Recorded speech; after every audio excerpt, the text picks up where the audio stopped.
Chroniques inutiles. Par Sid Vesper. Lu par l'auteur. C'était une fin de soirée. Vous connaissez le tableau.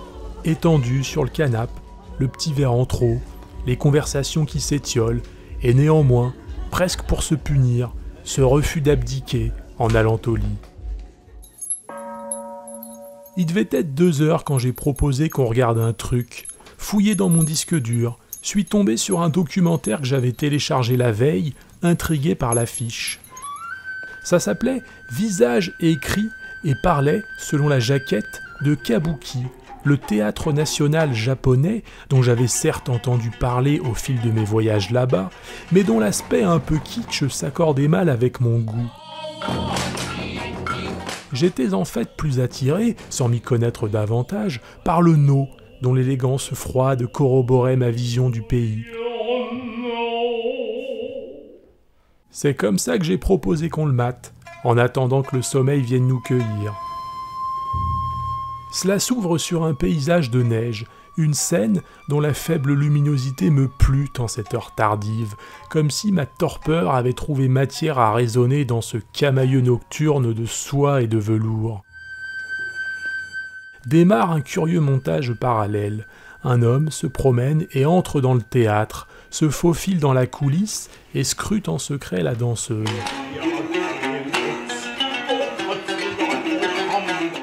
Il me fallut la remarque d'un ami pour que je m'aperçoive que c'était en fait la même personne, mise en abîme qui me laissa perplexe. J'ai cru que l'affiche montrait une femme, mais j'avais tort. C'était en fait un homme, un onagata, comme on appelle dans le théâtre japonais les mecs jouant des rôles de femmes.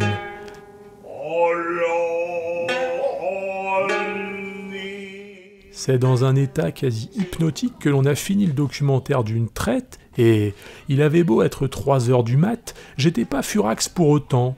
L'impression d'aller me coucher moins con, peut-être. Dès le lendemain, intrigué par ce monde étrange dans lequel j'avais brièvement plongé comme dans un songe fugace, je profitais de ma pause déj pour m'acheter d'occasion un bouquin de Jean-Jacques Tschudin sur la question. J'ai été curieux de savoir pourquoi le kabuki était exclusivement interprété par des hommes.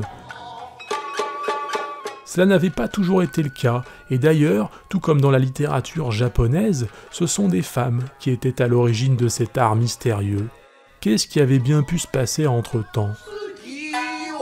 Pour le comprendre, il faut saisir l'essence de cette forme théâtrale née du brassage haut en couleurs de chant, danse et drame parlé.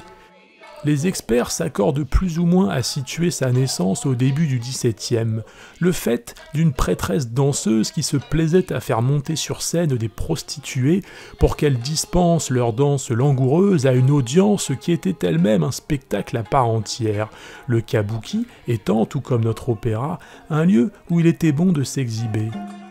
Les geishas arborent leurs plus belles parures, les hommes leurs plus jolis kimonos, bousculés par les ligues de fans venus scander le nom de leur idole comme des supporters de foot ou bombarder à l'envi la scène de coussins pour appuyer leur désapprobation. Et les serveurs qui, au milieu de tout ça, jouent aux équilibristes sur les mazuseki, ces quadrillages de bambou s'efforçant de mettre un peu d'ordre dans le parterre où s'entasse la foule. Le kabuki s'est ainsi développé dans le monde interlope des quartiers de plaisir, des lieux de débauche où les gueux côtoyaient les nobles, les courtisanes les dames de cour. Leur numéro terminé, les artistes étaient rejoints dans leur loge, directement raccordés à celle de leurs clients pour s'adonner à leur occupation première, vendre leur cul. Cela déplut vite aux autorités. Le métissage social davantage que l'entorse aux bonnes mœurs. Il faut dire que l'on était au lendemain de la grande bataille de Sekigahara, marquant le début de l'ère Edo, durant laquelle le shogunat, après une longue période de chaos, souhaitait compartimenter au maximum la société nippone. Pour réfréner les ardeurs du public, les femmes furent interdites de scène en 1629, ce qui profita à d'autres, une certaine catégorie qui était jusque-là restée dans l'ombre, les wakachu, de jeunes prostituées mâles appelées mignons. Une décision qui ne rétablit pas davantage l'ordre social, le public étant aussi enthousiaste, si ce n'est davantage, au spectacle de ces petits mecs se trémoussant sur scène déguisés en femmes. Cela se bastonnait pour leurs beaux yeux. Des tourelles de garde installées à l'entrée des théâtres, les yaguras, retentissaient un tambour chaque fois que la pagaille devenait ingérable, appelant des renforts pour mater à coups de trick cette populace un peu trop excitée par le show. Tout cela fit certes scandale, mais le shogun alors en poste, Tokugawa Iemitsu, était semble-t-il lui-même très amateur de petits mignons, et il fallut attendre son successeur en 1652, avec toutes ces dates j'ai l'impression d'être Franck Ferrand, pour que les Wakachu se fassent dégager à leur tour. C'est cette cascade de restrictions qui permit l'émergence des onagata et leur art du travestissement. Car dès lors, le kabuki fut condamné à ne mettre en scène que des hommes mûrs, naturellement moins attrayants, et qui durent donc, pour continuer d'enthousiasmer les foules, développer d'autres talents que leurs seuls attraits physiques. Les onagata, qui n'étaient guère plus à l'origine que des travestis de bas étage, s'inspirèrent des geishas, modèles de féminité de l'époque. Ils se perfectionnèrent à un point tel que ce furent bientôt les femmes qui reproduisirent leurs mimiques et gestuels dans la construction de leur féminité. Certains onagata devinrent ainsi de véritables stars, des influenceurs, leur style vestimentaire, les tissus et produits de beauté qu'ils utilisaient faisant l'envie des spectatrices. Quelques nuits plus tard, alors que j'en savais un peu plus, j'ai eu envie de me replonger dans cet univers chatoyant dépeint par le documentaire. J'ai proposé à un pote d'être de la balade. On a fait brûler de la salvia et, très vite, je me suis laissé engourdir par cette vague de velours déferlant sur moi avec la lenteur de l'univers. Un rêve d'opiomane, le ukiyo, ce monde flottant dans lequel baigne le kabuki, où l'on ne vit que pour l'instant. La danse du serpent ivre, Orochi, c'est son nom, l'un des plus vieux mythes du Japon. L'haleine des flûtes, quelques notes qui suffisent à vous expédier dans le Jion de Kenji Mizoguchi. Ces femmes vaincues, soumises et vendues de force au bordel pour s'y faire baiser par les clients de passage au son d'un shamisen. Cette mise en scène quasi masochiste de la souffrance, celle des héros vivant cachés parmi les roturiers, des amants crucifiés, on la retrouve dans les kudoki, des récits narrant les douloureuses errances de l'héroïne. De nombreuses scènes de kabuki jouent sur l'agonie du héros. On comprend mieux pourquoi cet art fascinait Mishima. Cette fleur du mal, elle est au cœur de Confession d'un masque, lorsqu'il prend son pied à nous décrire les jeux de son enfance, feindre l'agonie, se tortiller au sol en un pantomime érotique, lui qui est allé jusqu'à mettre en scène son propre suicide en 70.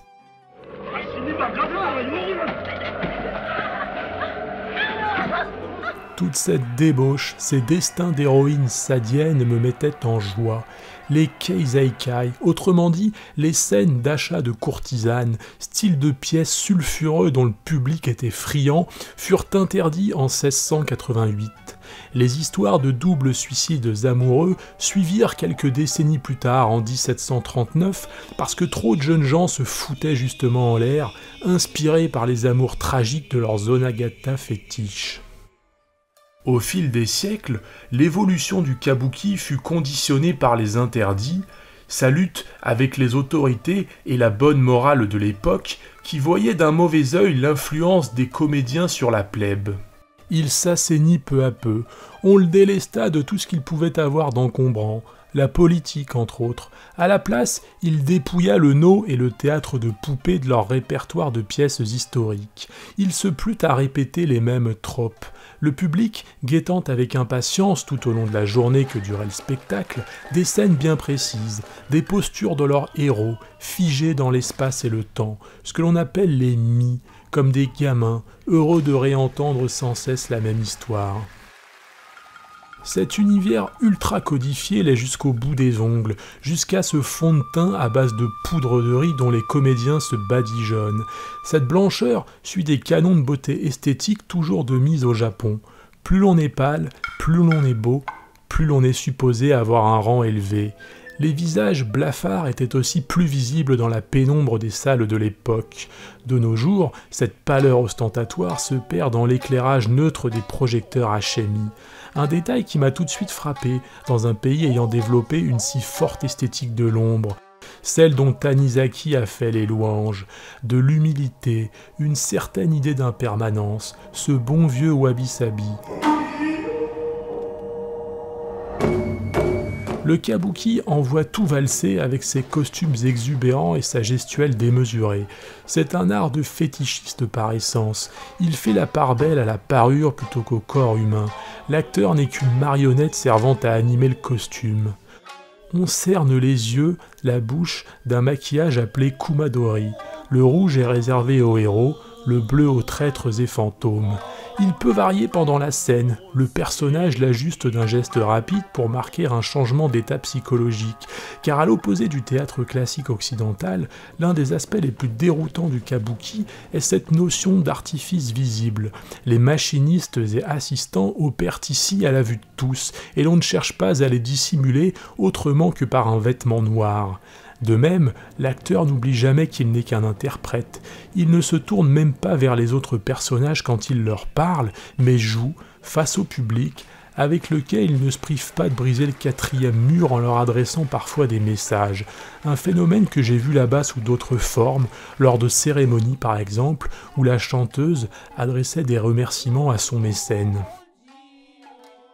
Les musiciens se tiennent sur scène, mais n'appartiennent pas à l'univers de la pièce. Ils sont extradiégétiques. Leur musique n'est là que pour appuyer le jeu des acteurs et n'a pas d'existence en dehors du show. De même pour le texte. Je m'explique. Le kabuki, contrairement à notre théâtre, n'a jamais donné naissance à un genre littéraire spécifique. Là où les collégiens français de 2025 continuent d'étudier Molière dans le texte, le kabuki demeure une pure forme d'art scénique et l'on n'a jamais demandé à un jeune japonais d'en lire une pièce. On était à peu près à la moitié du visionnage et notre 5e douille quand l'ami s'est plaint de ma salvia, déclarant qu'elle ne lui faisait rien. Il a rechargé le bong comme une mitrailleuse lourde, doublant puis triplant la dose dans mon silence incitatif. Je l'ai plus revu de la soirée. Il a dû se perdre, quelque part dans une venelle de ce Japon fantasmatique. Si le kabuki a su conserver sa forme avec le temps, c'est parce qu'il est un monde en vase clos où règnent des familles de comédiens, véritables dynasties se passant le flambeau d'une génération à l'autre. La progression hiérarchique y est lente, on commence très jeune et l'apprentissage s'y fait par l'observation minutieuse des gestes des grands maîtres, le respect des katas, des indications scéniques conservées au sein de la famille et dont il faut pourtant un jour savoir s'émanciper si l'on souhaite devenir une star. L'acteur porte ainsi au fil de sa carrière différents patronymes, tels celui de sa lignée, avec son numéro de génération, comme nos rois d'antan. L'Onagata au centre de ce documentaire, c'est Tamazaburo Bando, le 5e du nom, auréolé du titre prestigieux de trésor national vivant. Il évoque les comédiennes de cinéma qui l'ont influencé, des légendes comme Haruko Sujimura, l'une des actrices fétiches d'Ozu dont il a ausculté chaque geste. Et l'art de l'Onagata n'est-il pas celui de l'esthète fétichiste par excellence, l'obsession d'une posture, d'une mimique, l'abrasion du kimono sur le tatami, un visage qui apparaît en slow motion par l'entrebâillement d'un rideau. C'est beau comme une publicité pour un parfum, comme un film de Wong Kar-wai. Sujimura referme la boucle en expliquant qu'elle s'est elle-même inspirée des Onagata de son époque, déclarant qu'ils enseignent sur la féminité, parviennent à cueillir des détails dont les femmes n'ont pas conscience. Le film date de 1995 et l'on devine qu'aujourd'hui, 30 ans plus tard, ses propos feraient grincer des dents pas mal de féministes radicales. L'art souffre de vicissitudes auxquelles il est malvenu, je crois, d'apposer la morale d'un autre temps. Détail intéressant, le kabuki a trouvé une forme de pendant féminin au début du XXe siècle, avec la création de la revue Takarazuka, une troupe exclusivement composée de femmes interprétant tous les rôles, très active de nos jours. Ce qu'il y a d'intéressant avec le kabuki, c'est que l'étudier permet de comprendre pas mal de tropes de la culture japonaise. Une petite capsule tout en un. Lors de mon dernier voyage là-bas, je n'ai pas pu assister à un de ces spectacles. Mais ce que j'avais d'abord amèrement regretté s'est mu, peu à peu, tandis que je finissais à l'écriture de cette chronique, en soulagement. Quelle meilleure excuse, après tout, pour y retourner, une fois encore.